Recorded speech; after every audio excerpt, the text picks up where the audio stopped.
Hi, my name is Cathy Pettid, and I'm the director of the Academic and Career Development Center at the University of Nebraska at Omaha.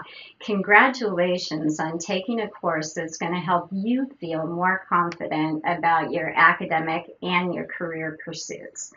Your instructor invited me to talk a bit today about the career development process, discuss my own journey, and as a demonstration that rarely is our career development a linear path.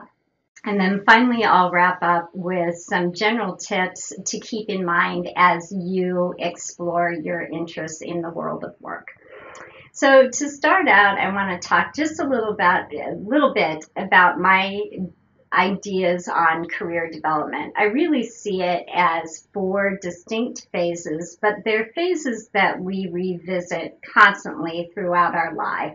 And the first one is we really start with an assessment, an honest appraisal of what our interests are, what our skills and aptitudes are, and what our values are. And from there, we start exploring what are the matches in terms of my academic interests and career pursuits, given what my interests, my aptitudes, and my values are.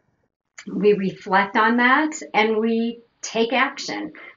We take action on choosing a major. We take action on applying for internships in those areas that we might be interested in. So that's sort of the career development process in my mind. But again, it's one as we learn and grow and develop different skill sets that we constantly revisit. It's not something that is stuck in time. It's a very fluid process.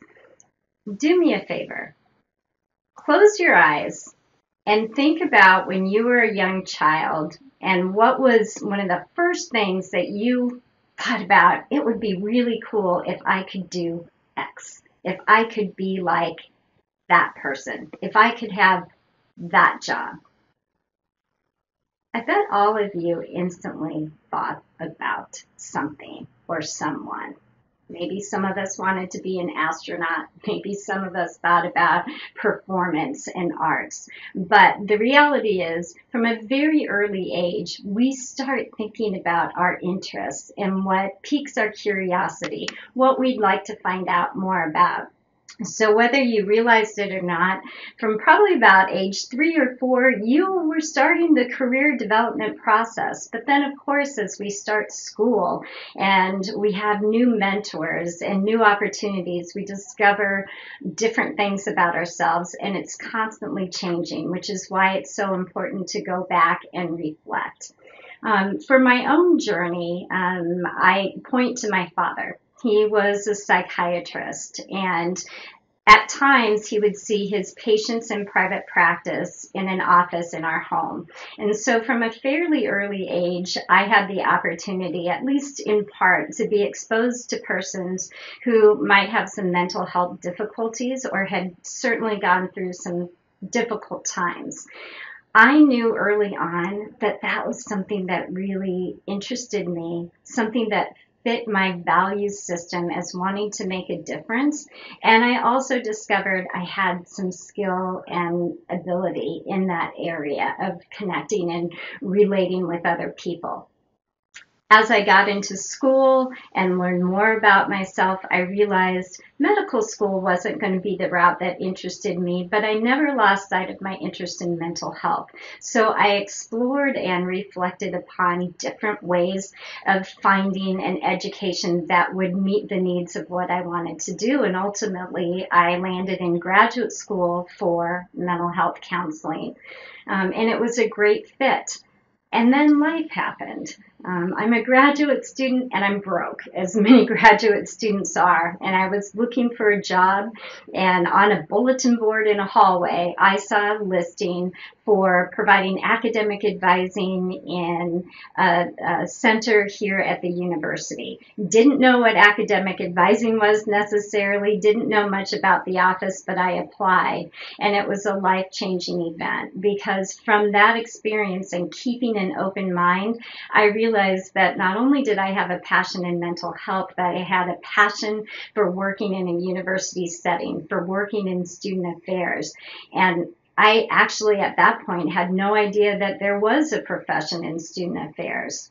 And really from that one pivotal moment, I haven't looked back. I've always been involved in student affairs in some way or another. I started out as a mental health counselor working with college-age students, and then I moved on to administrative responsibilities in my current role. And I did that because I worked with mentors here at the university who encouraged me and challenged me to take on leadership opportunities. I didn't aspire to be an administrator, but through keeping an open mind and working with others, I realized that I had some talent in that area. So really that leads into my final point. I'd like to talk just a little bit about some things that can help you be successful in the career development process. Number one, keep your options open. Don't be so focused on what you think you have to do or that you've always wanted to do that you don't open your eyes to other opportunities that might be right in front of you. Number two, find a mentor. My career trajectory here at the university never would have happened without people in my professional life encouraging me and challenging me to take on more responsibility. Number three, network. Get involved with student organizations, with professional organizations. The ability to connect with people who have your similar interests is incredibly powerful in the career development process. Four, don't assume with your first internship experience or a co-op opportunity, a volunteer experience, or maybe even your first professional job, that things are going to be perfect. That you walk into that experience and say, oh my gosh, this is what I always wanted to do. It's perfect. I'm doing everything that I thought I was going to be doing. That would be a really rare event. Most of us find that our first experiences are a blend of a lot of different opportunities and a lot of different responsibilities, some which we might not like as much. But that's all part of the process. Stick with it. And don't give up when things get rough, because I can almost guarantee you at some point they'll get rough, but you'll feel better about yourself and learn more about yourself if you stick with it. That's why I circle back and talk about the importance of having a mentor, someone that you can talk to when things do get tough, a valued friend, a different coworker, someone who can give you unbiased advice about the times that you're going through. That will help you get through those rough times.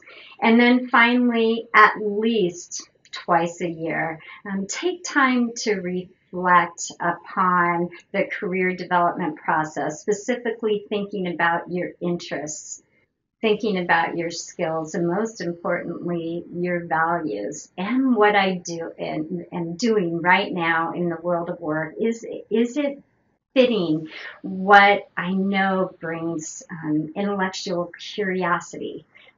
Is it utilizing my skills and my talents to the best of my ability? And is it fitting my value system? If you engage in that career development process and that self-reflection, I really do believe that that leads to career satisfaction. That and resiliency and flexibility. If you can blend all those things together, you really have a nice recipe for career satisfaction. So there you have it. Never stop assessing, exploring, reflecting, and taking action. And remember along the way to seek out mentors, to network, and to utilize your campus career services. Thanks for your time and take care.